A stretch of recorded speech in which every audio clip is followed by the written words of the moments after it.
झारखंड के मुख्यमंत्री हेमंत सोरेन आज अपने परिवार के साथ बद्रीनाथ और केदारनाथ धाम पहुंचे। बद्रीनाथ धाम में पहुंचने पर प्रभारी अधिकारी विपिन तिवारी ने मुख्यमंत्री का भव्य स्वागत किया और भगवान बद्री विशाल का अंगवस्त्र प्रदान प्रसाद स्वरूप भेंट किया। मुख्यमंत्री हेमंत सोरेन ने परिवार सहित वेद पाठ के साथ विशेष पूजा अर्चना में भाग लिया। पूजा अर्चना के उपरांत उन्होंने मंदिर की व्यवस्थाओं की सराहना की और वे देवभूमि में अध्यात्म वातावरण का अनुभव भी साझा किया। इसके बाद वो केदारनाथ धाम पहुंचे। यहां उन्होंने दर्शन कर बाबा का आशीर्वाद लिया।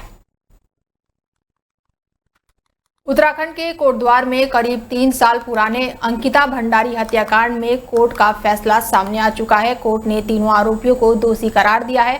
अंकिता भंडारी का शव कनौल से बरामद किया गया था और अब इस बहुचर्चित हत्याकांड में मामले में कोटद्वार के अपर जिला एवं सत्र न्यायाधीश की अदालत ने आज फैसला सुनाया है। कोर्ट ने तीनों आरोपियों को उम्र कैद की सजा सुनाई। उत्तराखंड के कोटद्वार स्थित अतिरिक्त जिला एवं सत्र न्यायाधीश न्यायालय में अंकिता की हत्या के मामले में तीनों आरोपी पुलकित आर्य, सौरभ भास्कर और अंकित गुप्ता को दोषी पाया गया है। कोर्ट ने तीनों आरोपियों को उम्र कैद की सजा सुनाई है और करीब 2 साल और 8 महीने तक चली सुनवाई में 47 गवाहों ने कोर्ट में बयान दिया, जिसमें से 47 अहम गवाहों को ही अदालत में पेश कराया गया और इस हाई प्रोफाइल मामले के देखते हुए कोर्ट के आसपास के इलाकों में भारी पुलिस बल की तैनाती की गई। इसके साथ ही लोगों का जमावड़ा भी कोर्ट परिसर में रहा।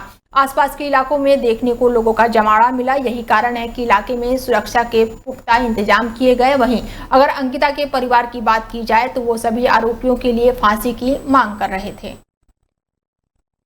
उत्तराखंड में 2027 के विधानसभा चुनाव को लेकर बहुजन समाज पार्टी ने कमर कस ली है। हरिद्वार में आज पार्टी कार्यालय पर एक अहम समीक्षा बैठक हुई, जिसकी अध्यक्षता प्रदेश अध्यक्ष प्रदीप सैनी ने की। बैठक में पूरे उत्तराखंड को 5 जोन में बांटकर हर जोन में एक लोकसभा प्रभारी नियुक्त किया गया। ये प्रभारी अपने अपने क्षेत्रों में सर्व समाज को जोड़ने का काम करेंगे। बैठक में संगठन को बूथ स्तर तक मजबूत करने पर जोर दिया गया है और चुनावी तैयारियों की समीक्षा की गई। पार्टी ने इस बार नया नारा दिया है, सबके सम्मान में बहन जी मैदान में। बैठक में पूर्व जिला सचिव विके मौर्य सहित कई जिलाधिकारी सहित समस्त पदाधिकारी मौके पर मौजूद रहे। बीएसपी का फोकस इस बार संगठन को जमीनी स्तर पर खड़ा करना और हर समाज तक अपनी बात पहुंचाना है।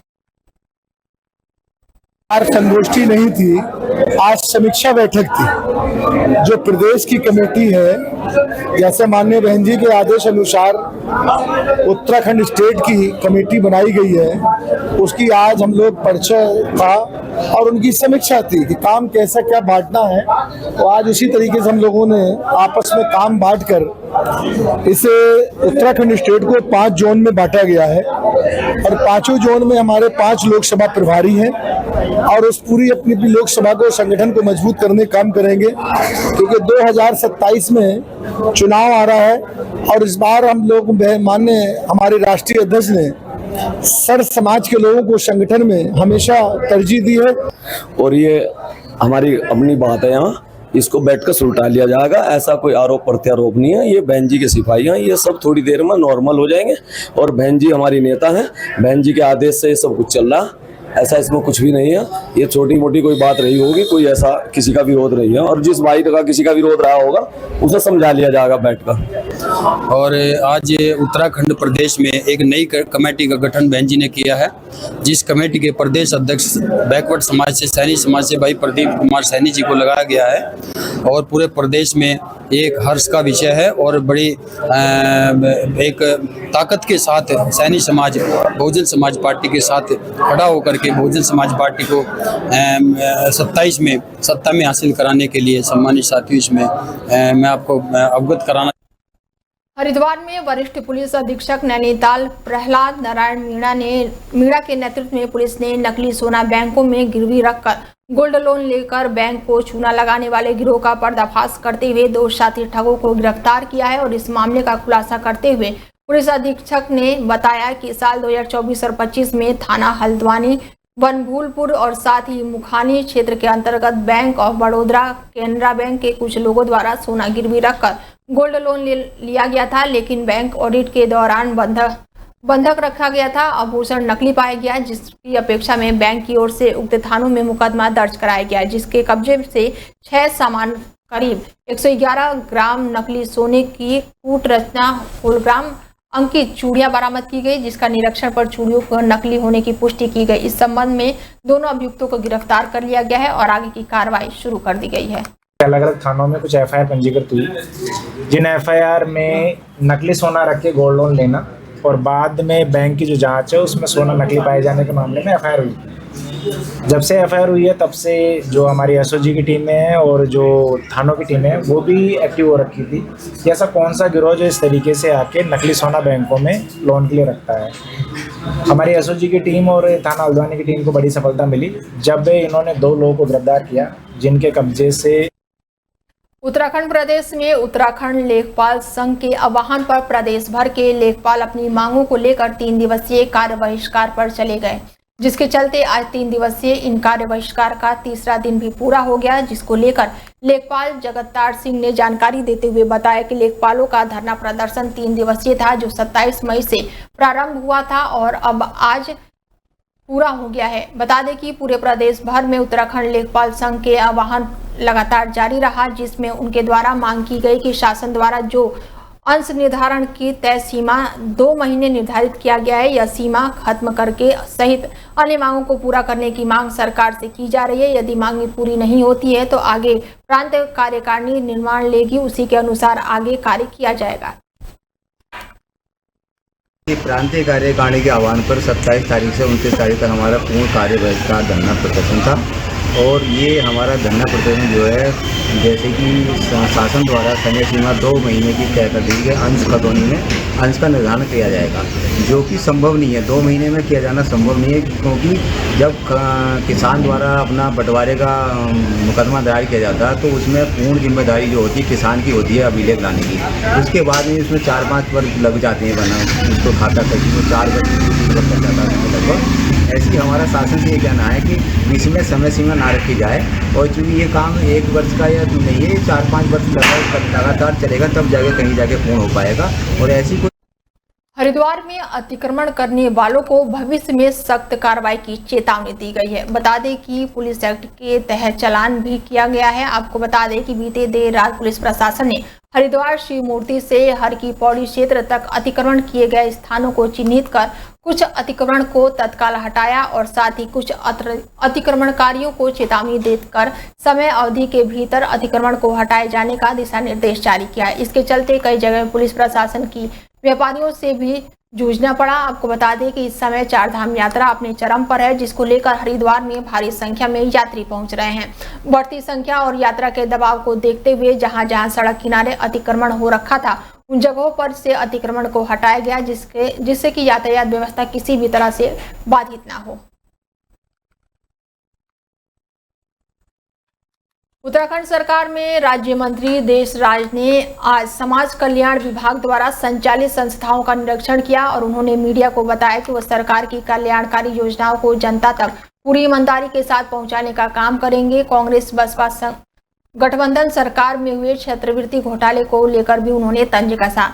उन्होंने राज्य मंत्री ने कहा कि भगवानपुर और ज्वालापुर विधानसभा में समाज कल्याण विभाग द्वारा संचालित संस्थाओं के निरीक्षण पर उन्होंने रुड़की सभागार में अधिकारियों से मीटिंग करने के बाद भगवानपुर आवासीय विद्यालय का निरीक्षण किया, जहां पर उन्होंने साफ सफाई को लेकर स्टाफ को नसीहत दी और मूलभूत सुविधाओं की कमियों को नोट करके जल्द ही उन समस्याओं को समाधान की बात कही।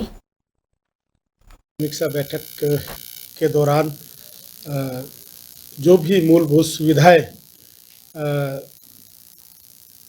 उसका निरीक्षण करने और अनुसरण करने के लिए मैं आज छापुर से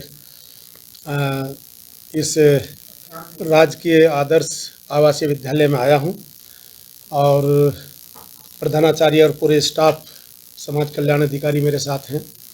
तो जो मूलभूत सुविधाएं यहाँ पर मुझे जो दिखाई नहीं दी, जैसे टॉयलेट आप मेरे साथ गए थे, किचन की मरम्मत भी होनी है, डाइनिंग हॉल थोड़ा ठीक बना है लेकिन उसमें भी थोड़ा स्टील के काम की आवश्यकता है। इसी प्रकार संख्या के हिसाब से 25 बच्चे एक हॉल में रहते हैं, 25 बच्चे बच्चियाँ, तो वो भी संख्या बहुत ज़्यादा है। रुड़की में बरसात से निपटने के लिए तैयारी पूरी कर ली गई है, जिसमें नालों की साफ सफाई निरंतर रूप से जारी है और डेंगू जैसी गंभीर बीमारियों से निपटने के लिए भी नगर पंचायत की पूरी तैयारी है, जिसके अंतर्गत कीटनाशक का छिड़काव किया जा रहा है। प्रत्येक वार्ड में सुबह शाम छिड़काव किया जा रहा है और इस दौरान नगर पंचायत अध्यक्ष किरण चौधरी ने क्षेत्र की जनता से अपील करते हुए कहा कि बरसाती मौसम आ गया है और बीमारियां भी साथ साथ आ रही हैं, तो हम सभी को चाहिए कि अपने आसपास साफ सफाई रखें और डेंगू से बचाव के लिए उन्होंने कहा कि कहीं पर भी पानी जमा न होने दें। उन्होंने कोरोना के बढ़ते प्रकोप को लेकर क्षेत्र की जनता से सरकार द्वारा जारी एडवाइजरी का पालन करने की अपील की है। जी बिल्कुल, जो हमने वादे किए थे काफ़ी हद तक हमने पूरे भी किए हैं और आगे भी अभी बहुत समय है, समय के साथ पूरा होता रहेगा।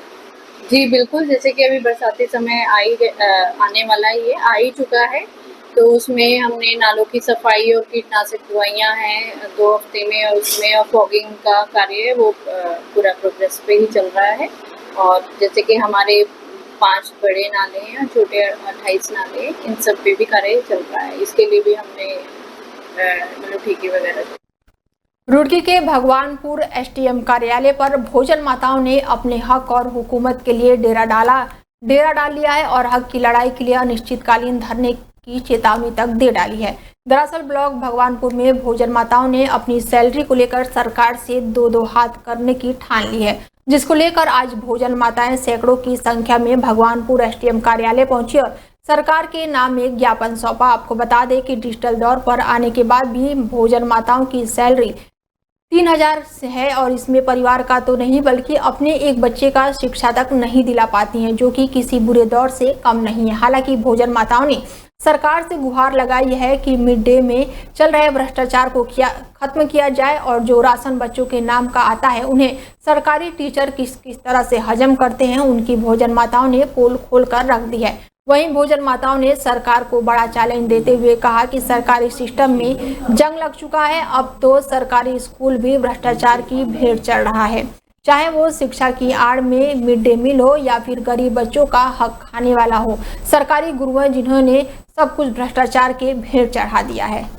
एडमिशन होता है जब तो 100-150 बच्चे होते हैं, एडमिशन होता है, बाकी पूरे साल इतने बच्चे नहीं होते, कम से कम 60-70 बच्चे मान कर चलो इतने ही आते हैं। कौन से गांव में हुआ? इब्राहिमपुर में सही। इब्राहिमपुर में जी। तो घोटाला है वहाँ पर? जी इब्राहिमपुर में सही। किस तरह का घोटाला है वहाँ पर? जी सर, एक तो बच्चों का ही है और ऊपर से झाड़ू भी लगवाते हैं हम। सर हमारा मामला ये है कि हमारा वेतन बहुत कम है, दूसरा भोजन माताओं को जब खाने पे रखा गया था तो केवल इनको खाना बनाने के लिए अपॉइंट किया गया था, लेकिन टीचर इनका शोषण कर रहे हैं, झाड़ू इनसे लगवाई जा रही है, शौचालय इनसे साफ करे जा रहे हैं, यहाँ तक कि जून की छुट्टियों में इनको पैसा नहीं मिलता।